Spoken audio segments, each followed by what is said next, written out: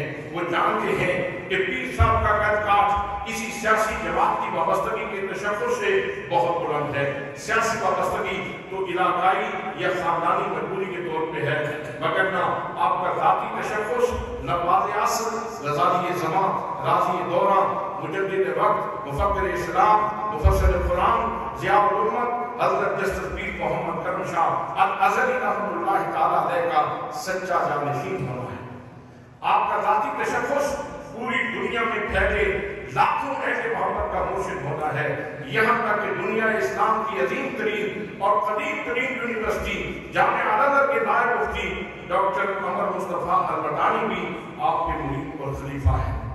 آپ کا ذاتی تشخص عظیم اشاعتی ادارہ ضیاء القرآن پبلیکیشن کا سرپرست اعلیٰ ہونا ہے، جہاں سے اہل سنت کو بلکہ اہل اسلام کو مفید ترین لٹریچر مل رہا ہے۔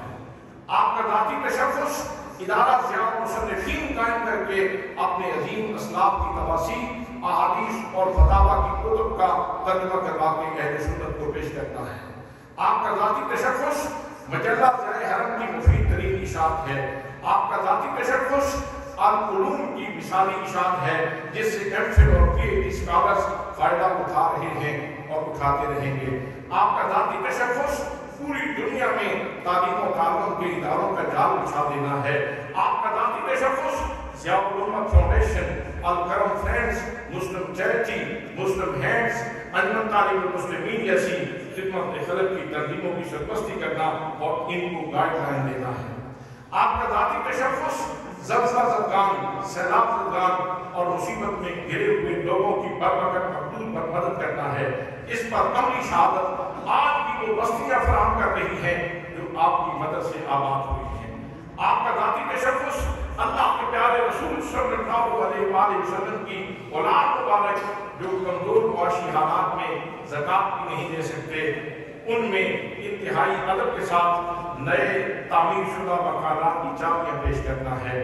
آپ کا ذاتی تشخص 15 سال کی محنت و مشقت کے ساتھ دارالعلوم محمدیہ غوثیہ کو الکرم یونیورسٹی تک لے جانا ہے۔ کاش HEC کی شرائط نرم ہوتی تو آپ موجودہ حالات میں بہت بہتر اور بہت زیادہ احتیاط کے ساتھ اس سسٹم کو آگے بڑھا سکتے۔ آپ کا ذاتی تشخص آلاف کو میلہ ٹھیلا بنانے کے بجائے تربیتی ورکشاپ بنا دینا ہے۔ آپ کا ذاتی تشخص دربار عالیہ پر شب کرم کا انعقاد ہے، جس میں فزیکلی تو سینکڑوں لوگ شریک ہوتے ہیں، لیکن آن لائن لاکھوں لوگوں کی تربیت کا سامان ہوتا ہے۔ آپ کا ذاتی تشخص اہل سنت کی صفوں میں اتحاد کی کوشش کرنا ہے۔ ثبوت کے لیے 2005 کے ضیاء حرم کا ریکارڈ گواہ ہے، اور اس کے مزید ثبوت کے لیے سید حسین الدین شاہ صاحب، مفتی منیب الرحمان صاحب، سید محفوظ مشرق صاحب، سید ریاض حسین شاہ صاحب اور دیگر بہت سے اکابر شہادت دے سکتے ہیں۔ بہت سے بزرگ ایسے ہیں جو اللہ کو پیارے ہو چکے ہیں، مثلاً حاجی فضل کریم صاحب، ڈاکٹر صفات دینی صاحب، مولانا غلام محمد سیالوی صاحب، علامہ سعید احمد اسد صاحب، مفتی محمد خان قاضی صاحب رحمۃ اللہ تعالیٰ علیہم وغیرہ وغیرہ۔ آپ کا ذاتی تشخص اپنے خاندان کو اختلاف و انتشار کی دھوپ سے بچا کر اتحاد و محبت کی چھاؤں عطا کرنا ہے، جس کے اعتراف میں آپ کے بھائیوں نے آپ کی خدمت میں دیوان کریم کا لقب پیش کیا ہے۔ آپ کا ذاتی تشخص محبت الہی، عشق رسول صلی اللہ علیہ وآلہ وسلم، کثرت ذکر، کثرت گریہ، شب زندہ داری، صاحب ترتیب ہونا، حرمین شریفین کا عاشق ہونا، غریبوں پر مہربان ہونا، اعلیٰ ظرف ہونا، زیادتی کرنے والوں کو معاف کر دینا، غیر معیاری باتوں اور معاملات میں اپنے آپ کو الجھاؤ سے بچانا اور علم کی خدمت کرنا ہے۔ آپ کا ذاتی تشخص خوشامد اور چاپلوسی سے سخت نفرت کرنا ہے۔ یہی وجہ ہے کہ جب ہم لوگوں کے سامنے فقط حقائق پیش کرنے کے لیے آپ کی شان میں تعریفی جملے لکھ دیتے ہیں تو اس سے آپ بہت کم خوش ہوتے ہیں، بلکہ کبھی کبھی تو اس پر سرزنش بھی فرما دیتے ہیں۔ بہرحال میں نے یہ جب ضرور تحریس نعمت کے طور پر آپ کی خدمت میں پیش کی ہیں، اللہ تعالیٰ مجھے خوشامد سے محفوظ فرمائے۔ آپ کا ذاتی تشخص ہزاروں غریبوں اور یتیموں کے سر پر باپ کی طرح سائبان بن کر ان کی خدمت کرنا اور انہیں علم کے زیور سے آراستہ کرنا ہے۔ باپ کو تو پھر بھی اپنی اولاد سے غرض ہوتی ہے، اس بندے کو اللہ نے اس حوالے سے ذاتی انداز سے بہت بالا تر رکھا ہوا ہے۔ ہاں، آپ یہ ضرور چاہتے ہیں کہ خیر کے مشن میں آپ کے شاگرد اور آپ کے ادارے میں تیار ہونے والے علماء آپ کے شانہ بشانہ چلیں، تاکہ یہ خدمت انسانیت کا سفر زیادہ شان و شوکت سے اور زیادہ افادیت سے جاری و ساری رہے۔ اگر یہ ساری چیزیں عیب ہیں تو تنقید کا راستہ کھلا ہے، سرخنی کا شوق پورا کر لیں۔ اور اگر یہ ساری چیزیں اللہ کے ایک مخلص اور پیارے بندے کی شان ہے تو پھر ہمیں آپ کی عظمتوں کا اعتراف کرنے میں کنجوسی سے کام نہیں لینا چاہیے۔ ہاں، آخر میں یہ بات عرض کر دوں کہ اگر نون لیگ میں رہ کر آپ اپنا بہترین کردار پیش کر چکے ہیں تو ہمیں آئندہ بھی امید ہے کہ اللہ کریم آپ کو خیر کے راستے پر گامزن رکھے گا اور دنیا کی غلاظتوں سے آپ کی حفاظت فرمائے گا۔ انشاءاللہ سارا اپنا یاد رہے سونا اسا غیر دے معرفت تک نہ کی، واللہ ولی التوفیق۔